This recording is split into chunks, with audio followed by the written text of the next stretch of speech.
The Screen Maiden by Lafcadio Hearn. There was a young scholar of Kyoto whose name was Tokai. He used to live in the street called Muramachi. One evening, while on his way home after a visit, his attention was attracted by an old single-leaf screen exposed for sale before the shop of a dealer in second-hand goods. It was only a paper-covered screen, but there was painted upon it a full-length figure of a girl, which caught the young man's fancy. The price asked was very small. Tokai bought the screen and took it home with him. When he looked again at the screen in the solitude of his room, the picture seemed to him much more beautiful than before. Apparently, it was an old likeness, the portrait of a girl 15 or 16 years old, and every little detail in the painting of the hair, eyes, eyelashes, mouth had been executed with a delicacy and a truth beyond praise. The eyes seemed like a lotus blossom courting favor.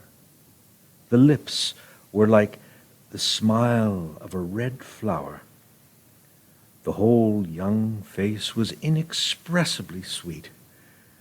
If the real girl so portrayed had been equally lovely, no man could have looked upon her without losing his heart. And Tokai believed that she must have been thus lovely, for the figure seemed alive, ready to reply to anybody who might speak to it. Gradually, as he continued to gaze at the picture, he found himself bewitched by the charm of it. Can there really have been in this world so delicious a creature? How gladly would I give my life, nay, 1,000 years of life, to hold her in my arms, even for a moment. In short, he became enamored of the picture, so much enamored of it as to feel that he could never love any woman except the person whom it represented. Yet that person, if still alive, could no longer resemble the painting. Perhaps she had been buried long before he was born. Day by day, nevertheless, this hopeless passion grew upon him. He could not eat. He could not sleep. Neither could he occupy his mind with those studies which had formerly delighted him. He would sit for hours before the picture, talking to it, neglecting or forgetting everything else, and at last he fell sick.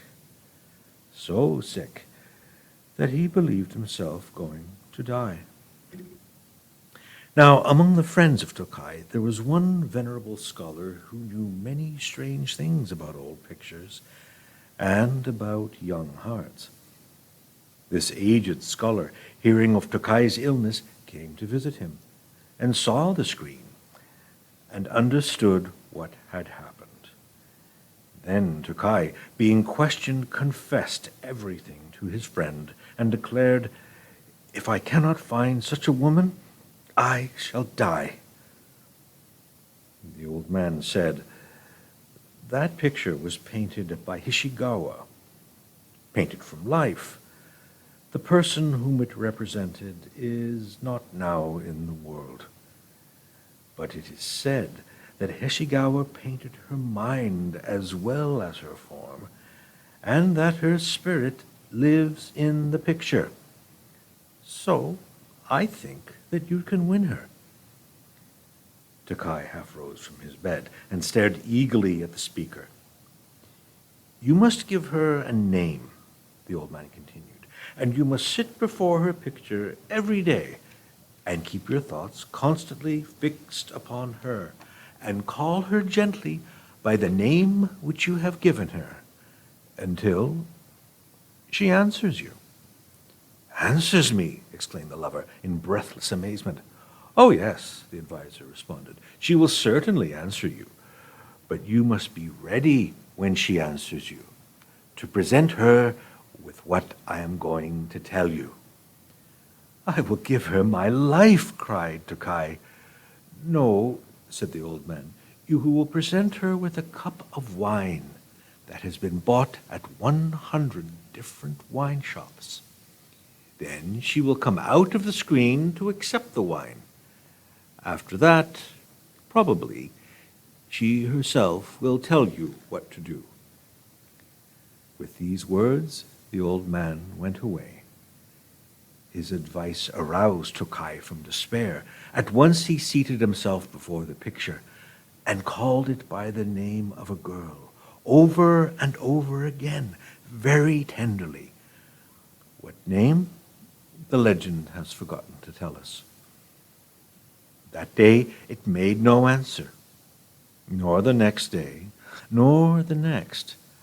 But Tokai did not lose faith or patience, and after many days it suddenly, one evening, answered to its name.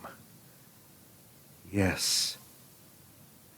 Then quickly, some of the wine from 100 different wine shops was poured out and reverentially presented in a little cup. And the girl stepped from the screen and walked upon the matting of the room and knelt to take the cup from Tokai's hand, asking with a delicious smile, "How could you love me so much?" She was much more beautiful than the picture, beautiful to the tips of her fingernails, beautiful also in heart and temper, lovelier than anybody else in the world. But what answer Tokai made to her question is not recorded. It will have to be imagined. "But will you not soon get tired of me?" she asked. "Never, while I live," he protested. "And after?" she persisted. "For the Japanese bride is not satisfied with love for one lifetime only. Let us pledge ourselves to each other," he entreated, "for 7 lifetimes.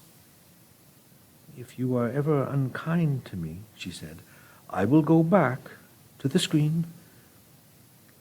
They pledged each other. I suppose that Tokai was a good husband, for the bride never returned to the screen.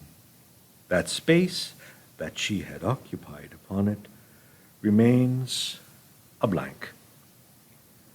How very seldom does such love happen in this world, exclaimed the venerable scholar.